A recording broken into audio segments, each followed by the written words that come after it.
नमस्कार, आप देख रहे हैं डीडी न्यूज। आपके साथ मैं हूं पराक्रम सिंह शेखावत। खबर दुनिया की में आप सभी का बहुत स्वागत है। बताएंगे आपको अंतर्राष्ट्रीय स्तर से जुड़ी हर बड़ी खबर। शुरुआत करेंगे सुर्खियों के साथ। इटली के पुगलिया क्षेत्र में 3 दिवसीय G7 शिखर सम्मेलन। जब्त की गई रूसी संपत्तियों से यूक्रेन को अरबों डॉलर का ऋण मुहैया कराने का फैसला। यूक्रेन ने जापान के साथ 10 साल के सुरक्षा समझौते पर किए हस्ताक्षर।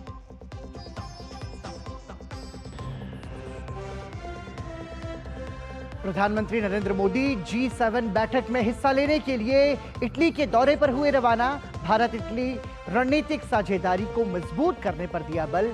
आउटरीच सत्र में AI, ऊर्जा, अफ्रीका और भूमध्य सागर पर केंद्रित चर्चाओं का होगा आयोजन।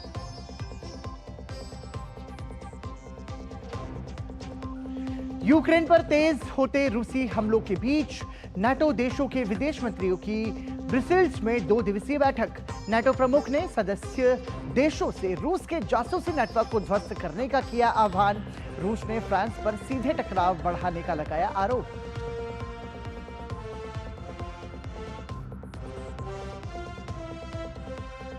कुवैत में हताहत हुए भारतीयों की मदद के लिए एक्शन मोड में केंद्र सरकार। दौरे पर पहुंचे विदेश राज्य मंत्री कीर्तिवर्धन सिंह ने अस्पतालों का दौरा कर घायलों का पूछा हाल। हर संभव मदद का दिया आश्वासन।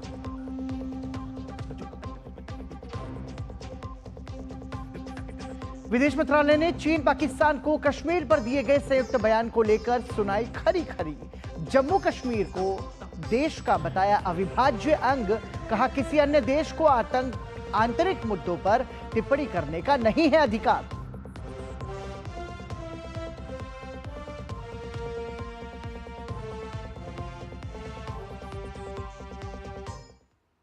और इन सुर्खियों के बाद आइए अब खबर दुनिया की में खबरों पर नजर डालते हैं विस्तार से। सबसे पहले बात यूरोप इन दिनों के जरिए।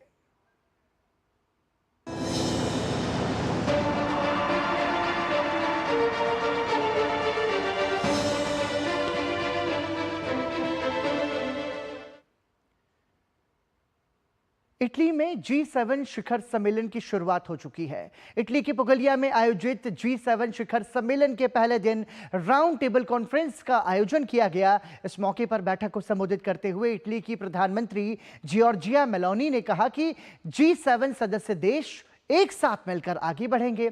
America, Britain, France, Italy, Germany, Canada और जापान G7 के सदस्य देश हैं। इस सम्मेलन में भारत के प्रधानमंत्री नरेंद्र मोदी भी शिरकत कर रहे हैं। 13 से 15 जून तक इटली के पुगलिया क्षेत्र में आयोजित होने वाले G7 शिखर सम्मेलन के पहले दिन राउंड टेबल बैठक में मेजबान इटली की प्रधानमंत्री जॉर्जिया मेलोनी ने कहा, बैठक का उद्देश्य एकजुटता और सभी को साथ लेकर चलना है। G7 कोई बंद किला नहीं है जिसे शायद किसी से अपना बचाव करना है। यह मूल्यों की एक पेशकश है जिसे हम साझा विकास को एक लक्ष्य के रूप में दुनिया के लिए खोलते हैं। यूक्रेन गाजा संघर्ष के अलावा AI, ऊर्जा और अफ्रीका भूमध्य सागरीय क्षेत्र में विकास, जलवायु परिवर्तन, प्रवासियों की समस्या, इंडो पैसिफिक और आर्थिक सुरक्षा जैसे मुद्दे बैठक का एजेंडा हो सकते हैं। G7 देशों के नेताओं ने इटली में अपनी बैठक के दौरान यूक्रेन को 50 अरब डॉलर का ऋण देने पर सहमति व्यक्त की है। इस राशि का भुगतान रूस के सेंट्रल बैंक की विभिन्न देशों में जब्त की गई संपत्तियों से होने वाली आय और ब्याज से किया जाएगा। G7 नेताओं का कहना है कि इस पैसे से यूक्रेन को रूस के खिलाफ अपने अस्तित्व की लड़ाई में मदद मिलेगी। अधिकांश धनराशि अमेरिकी सरकार द्वारा ऋण के रूप में प्रदान की जाएगी। ये पैसा रूस की लगभग 300 अरब डॉलर की जब्त की गई संपत्तियों से प्राप्त आय से आएगा। ऐसे अधिकांश फंड यूरोपीय संघ के देशों में रखे जाते हैं। फरवरी 2022 में मॉस्को की सेना द्वारा यूक्रेन पर आक्रमण करने के तुरंत बाद अमेरिका और उसके सहयोगियों ने रूस के केंद्रीय बैठक की संपत्तियों को जब्त कर लिया और रूस के बाहर के बैंकों में रखे गए रूसी धन तक मॉस्को की पहुंच को रोक दिया। हालांकि ये संपत्तियां फ्रीज हैं और मॉस्को उन तक नहीं पहुंच सकता, फिर भी वे कानूनी रूप से रूस के स्वामित्व में हैं। Мало того, किसी और की संपत्ति से कीव को पैसे मुहैया कराने का प्रयास एक अवैध पहल है। वित्तीय प्रणाली को पूरी तरह से असंतुलित करना और बड़ा संकट पैदा करने की चेतावनी है। G7 7 देशों का एक समूह है जिसमें America, Britain, France, Italy, Germany, Canada और जापान शामिल हैं। G7 सदस्य देश वर्तमान में वैश्विक सकल घरेलू उत्पाद का लगभग 45% और दुनिया की 10% से अधिक आबादी का प्रतिनिधित्व करते हैं। इससे पहले 1997 और 2013 के बीच रूस को शामिल किए जाने से इसका G8 के रूप में विस्तार हुआ था। क्रीमिया पर कब्जे के बाद 2014 में रूस की सदस्यता सस्पेंड कर दी गई थी। G7 का शुरुआती फोकस आर्थिक मुद्दा था। इसके बाद धीरे धीरे शांति, सुरक्षा, आतंकवाद विरोधी, विकास, शिक्षा, स्वास्थ्य, पर्यावरण और जलवायु परिवर्तन समेत प्रमुख वैश्विक चुनौतियों पर समाधान और सर्वमान्य मत खोजने के लिए विचार का एक मंच बन गया है। प्रधानमंत्री G7 शिखर सम्मेलन में भाग लेने के लिए इटली के लिए रवाना हो चुके हैं। तीसरी बार प्रधानमंत्री बनने के बाद प्रधानमंत्री नरेंद्र मोदी की यह पहली विदेश यात्रा है। प्रधानमंत्री इटली में आउटरीच सत्र में हिस्सा लेंगे जिसमें कृत्रिम बुद्धिमत्ता, ऊर्जा, अफ्रीका और भूमध्य सागर पर चर्चा होगी। इटली के लिए रवाना होते हुए अपने बयान में प्रधानमंत्री ने भारत इटली रणनीतिक साझेदारी को मजबूत करने और भारत प्रशांत और भूमध्य सागरीय क्षेत्रों में सहयोग को बढ़ावा देने के लिए भारत की प्रतिबद्धता पर जोर दिया। प्रधानमंत्री नरेंद्र मोदी गुरुवार की शाम को अपने एक दिवसीय इटली दौरे के लिए रवाना हुए। प्रधानमंत्री शुक्रवार सुबह को यहां इटली पहुंचेंगे। साउथ इटली के अपुलिया में ये G7 शिखर सम्मेलन आयोजित किया जा रहा है जिसमें प्रधानमंत्री शिरकत करेंगे। प्रधानमंत्री इस एक आउटरीच सेशन को संबोधित करेंगे जहां वो तमाम मुद्दे artificial intelligence, energy security, Africa के साथ कोऑपरेशन, मेडिटेरेनियन में कोऑपरेशन जैसे मुद्दों पर बात कर सकते हैं। प्रधानमंत्री काउंटर टेररिज्म पर भी बात कर सकते हैं और G7 के देशों को यह संकेत दे सकते हैं कि आपको इस मुद्दे पर एक यूनाइटेड स्टैंड लेना होगा अगर इस मसले को हल करना है। प्रधानमंत्री अपनी इस एक दिवसीय यात्रा के दौरान कई G7 और पार्टनर कंट्रीज के नेताओं से द्विपक्षीय वार्ता करेंगे जिसमें फ्रांस के राष्ट्रपति इमैनुअल मैक्रोन, यूके के प्रधानमंत्री ऋषि सुनाक, जॉर्जिया मेलोनी जो इटली की प्रधानमंत्री है जिनके आमंत्रण पर प्रधानमंत्री यहां आ रहे हैं। इटली भारत के संबंधों को जो स्ट्रेटेजिक संबंध हैं उनको और मजबूत कैसे किया जाए, पीपल टू पीपल कॉन्टैक्ट्स कैसे बढ़ाए जाएं, डिफेंस रक्षा के क्षेत्र में कोऑपरेशन कैसे बढ़ाई जाए, साइंस एंड टेक्नोलॉजी में कोऑपरेशन कैसे बढ़ाया जाए, इस पर दोनों की बातचीत हो सकती है। दिलचस्प मीटिंग एक और होगी और वो होगी यूक्रेन के राष्ट्रपति वोलोदिमीर ज़ेलेंस्की से। वोलोदिमीर ज़ेलेंस्की यहां प्रधानमंत्री मेलोनी के आमंत्रण पर आए हैं और G7 को गुहार लगाएंगे कि G7 मुल्क उनको और फंडिंग दे अपने जो उनकी युद्ध प्रणाली है उसको मजबूत करने के लिए। भारत की सलाह और राय राष्ट्रपति ज़ेलेंस्की को एक बार फिर से ये हो सकती है कि इस मसले का हल बातचीत और कूटनीति से निकलेगा, युद्ध से नहीं। प्रधानमंत्री अपना एक दिवसीय दौरा शुक्रवार को खत्म कर शुक्रवार की शाम को यहां इटली से रवाना होंगे। कैमरामैन शैलेंद्र चौहान के साथ Amritpal Singh, DD news, Apulia, Italy. रूस यूक्रेन युद्ध थमने का नाम नहीं ले रहा है। रूस ने यूक्रेन पर हमले तेज कर दिए हैं। इस बीच ब्रसेल्स में नाटो के रक्षा मंत्रियों की बैठक आयोजित की गई। बैठक में नाटो प्रमुख ने रूस के जासूसी नेटवर्क को ध्वस्त करने का आह्वान किया।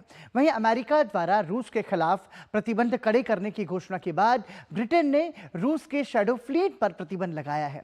इस बीच इटली में G7 शिखर सम्मेलन की शुरुआत हो चुकी है जिससे रूस यूक्रेन युद्ध पर भी चर्चा का मुद्दा इस सम्मेलन में रहेगा। यूक्रेन को G7 देशों से लगभग $1 बिलियन की मदद मिलने की उम्मीद है।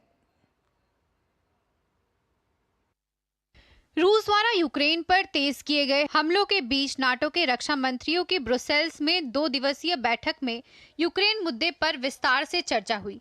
नाटो प्रमुख जेन्स स्टोल्टेनबर्ग ने सदस्य देशों से रूस के जासूसी नेटवर्क को ध्वस्त करने का आह्वान किया।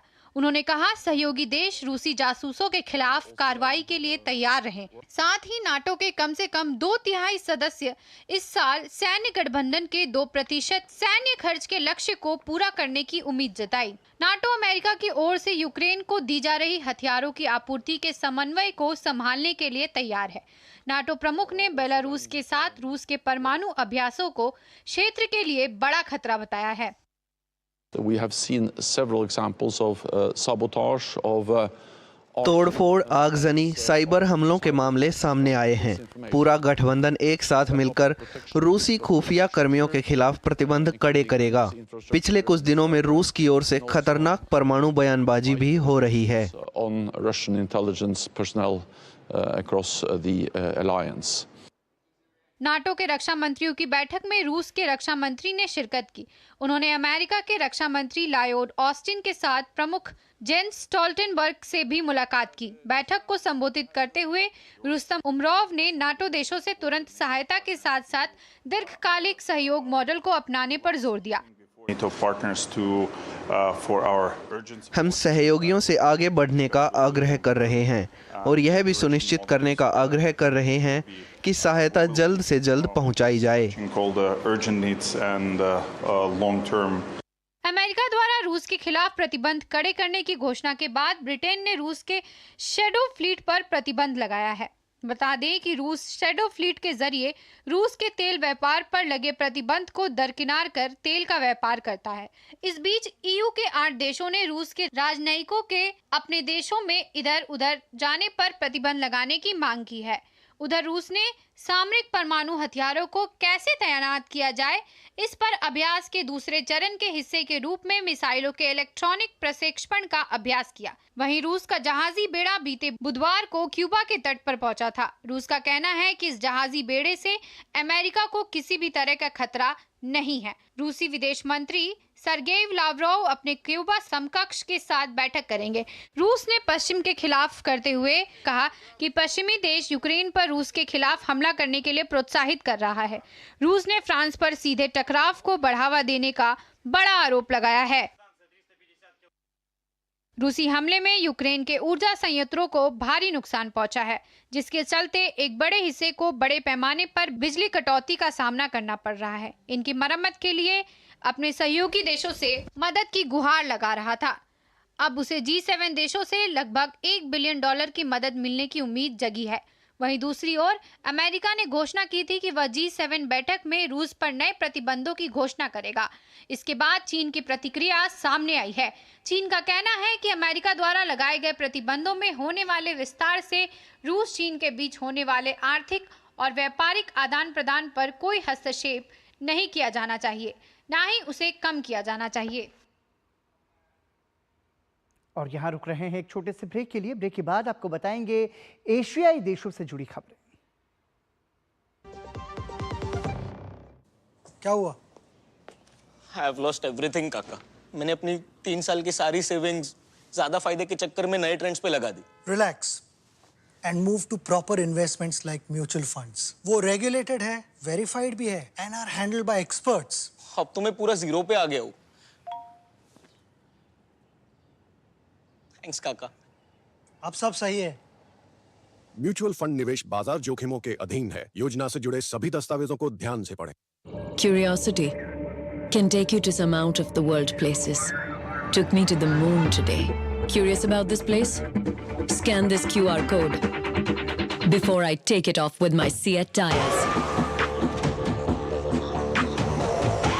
Seat, crafted for the curious. देखो यार, जिंदगी का कोई भरोसा नहीं। पता नहीं कब फोटो पे हार चढ़ जाए और फैमिली का फ्यूचर, बच्चों की पढ़ाई खतरे में पड़ जाए। तो आज ही पॉलिसी बाजार से 1 करोड़ का टर्म लाइफ इंश्योरेंस कराओ, सिर्फ 525 रुपए महीने से शुरू। बात जब पीढ़ियों के लिए बनने वाले घर की हो तो जिम्मेदारी बड़ी हो जाती है। गैलेंट समझता है ये जिम्मेदारी। अब डबल M रिब्स के साथ गैलेंट एडवांस TMT रीबार, निर्माण का रियल हीरो। गोल्डी छोले मसाले जहाँ जाए रिश्ते बनाए। जहाँ जाए रिश्ते बनाए, गोल्डी मसाले। डॉक्टर ऑर्थो ऑयल के रेगुलर मसाज से जॉइंट हेल्थी रहते हैं। और अगर प्रॉब्लम बहुत पुरानी है तो डॉक्टर ऑर्थो कैप्सूल्स साथ लेना ना भूलें। अब दर्द भी घुटने टेकेगा। एक बार फिर आपका स्वागत। आप देख रहे हैं खबर दुनिया की। आइए नजर डालते हैं एशिया का आईना के जरिए एशियाई देशों से जुड़ी खबरों पर।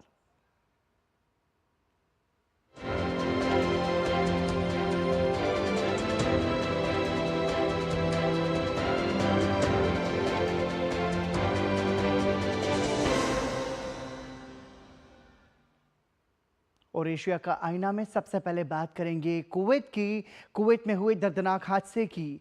रोजी रोटी कमाने के लिए अपना घर बार छोड़कर कितने ही श्रमिक विदेश जाते हैं। ऐसे ही कुवैत गए भारतवासियों के साथ बुधवार को एक दर्दनाक हादसा हुआ, जब रिहायशी इमारत में लगी भीषण आग में मरने वाले 45 भारतीयों की पहचान हो गई।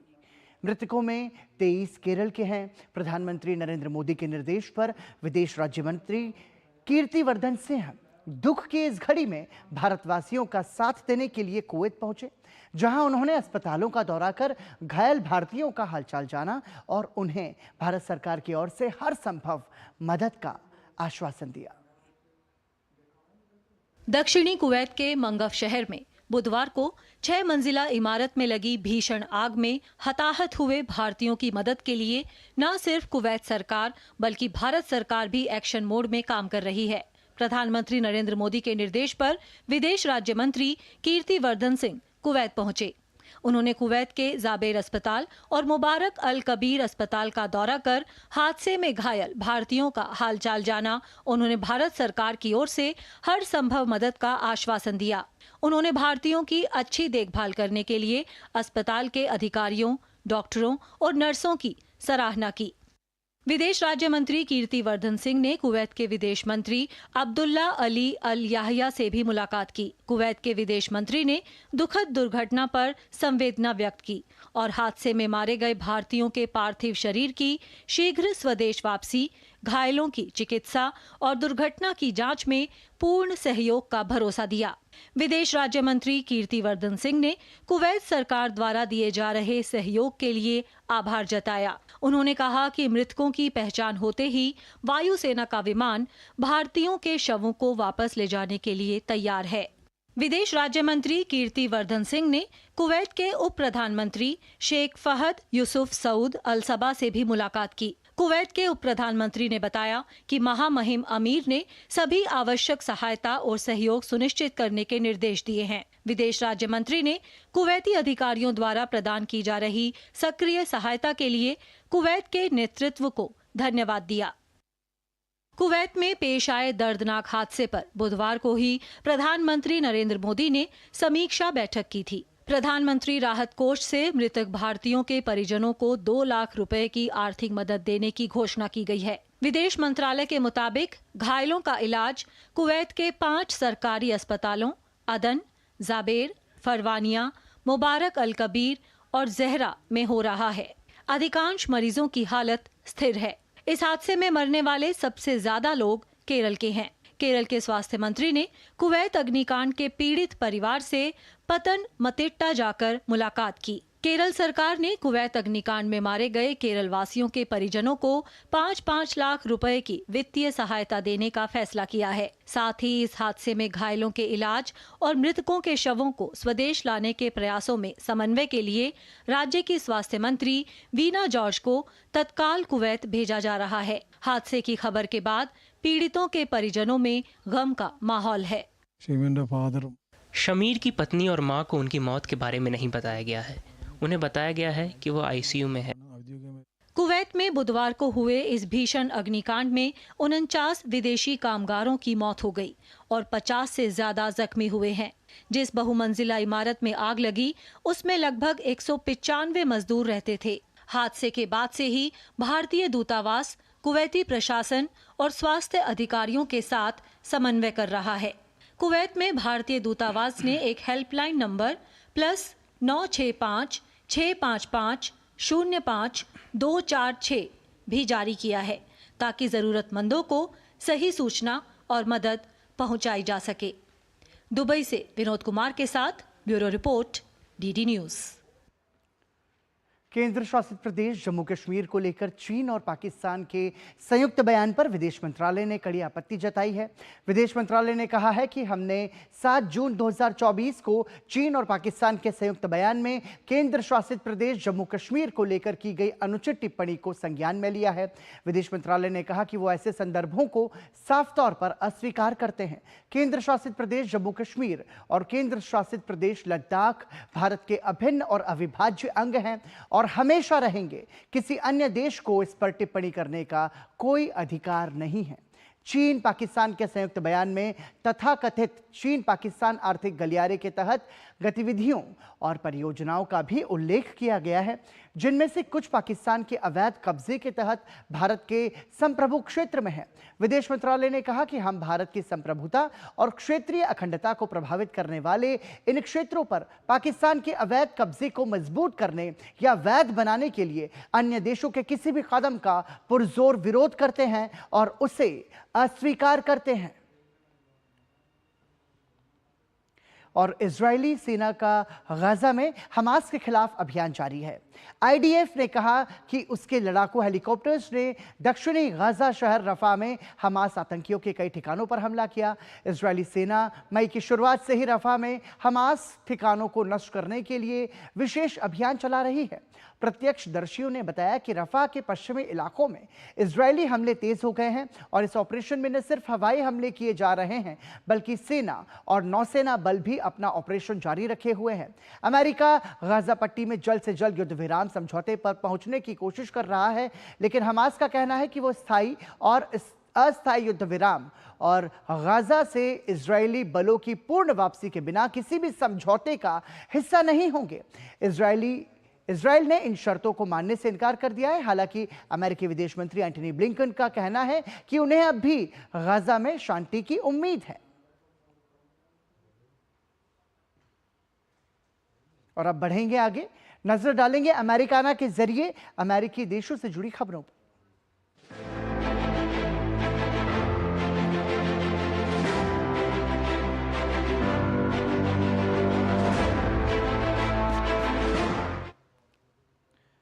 अर्जेंटीना की संसद ने लगाई विवादित आर्थिक सुधार बिल पर मोहर। अर्जेंटीना के लोगों ने बिल के खिलाफ विरोध प्रदर्शन किया।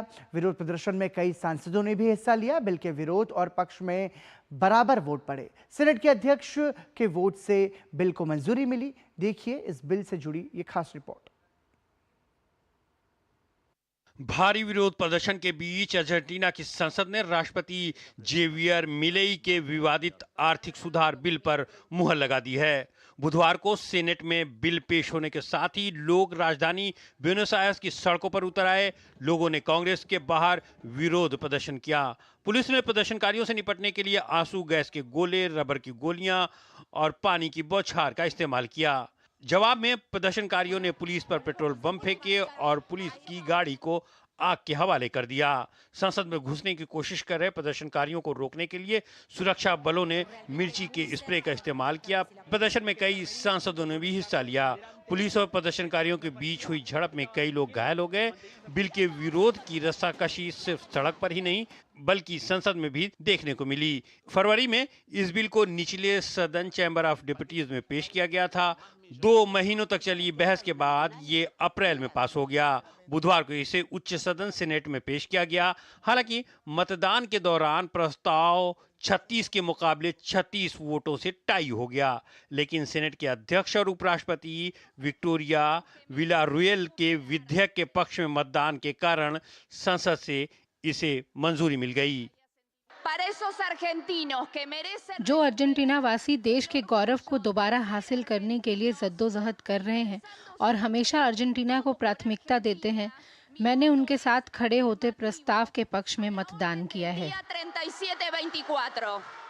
अर्थव्यवस्था को पटरी पर लाने के लिए दक्षिणपंथी राष्ट्रपति जेवियर मिलेई द्वारा लाए गए इस बिल के तहत देश में आर्थिक इमरजेंसी की स्थिति घोषित करने की बात कही गई है। इसके अलावा पेंशन में कटौती और श्रम अधिकारों को कम करने का प्रावधान भी रखा गया है। सबसे अधिक विवादास्पद सुधारों में से एक अर्जेंटीना में निवेश करने वाली कंपनियों को 30 साल की टैक्स की राहत का प्रावधान है। सब्सिडी में कटौती, हजारों कर्मचारियों की नौकरी से छुट्टी और अर्थव्यवस्था के कुछ हिस्सों को नियंत्रण मुक्त करने के लिए राष्ट्रपति पहले ही कार्यकारी शक्तियों का इस्तेमाल कर चुके हैं। माइली अर्जेंटीना की अर्थव्यवस्था को पटरी पर लाने के लिए अमूलचूल सुधारों का वादा करके सत्ता में आए थे, लेकिन उनके खर्च में कटौती और मुद्रा अवमूल्यन के फैसले ने मंदी को और गहरा दिया। गरीबी 55% और वार्षिक मुद्रास्फीति 300% तक बढ़ गई है। पिछले साल नवंबर में हुए एक सर्वे के मुताबिक देश में 40% से ज्यादा आबादी गरीब है। राष्ट्रपति का दावा है कि नए सुधारों से महंगाई दर काबू में आएगी, साथ ही देश पर कर्ज के बोझ को भी कम किया जा सकेगा। हम 3,200 संरचनात्मक सुधार करना चाहते हैं। अगर हम उन्हें अभी संसद को नहीं भेजते हैं तो 11 दिसंबर 2025 के बाद भेजेंगे।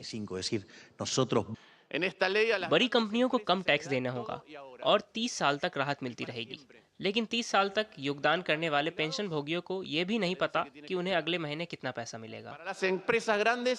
जेवियर मिलेई ने पिछले साल नवंबर में राष्ट्रपति का पद संभाला था। चुनावी अभियान के दौरान जेवियर ने सरकारी खर्च पर लगाम लगाने, बंदूक रखने के कानून को लचीला बनाने जैसे कई बड़े वादे किए थे। उनके राष्ट्रपति बनने के बाद से देश को लगातार विरोध प्रदर्शनों का सामना करना पड़ रहा है। और इसी के साथ ही खबर दुनिया की में इतना ही। दीजिए इजाजत। नमस्कार।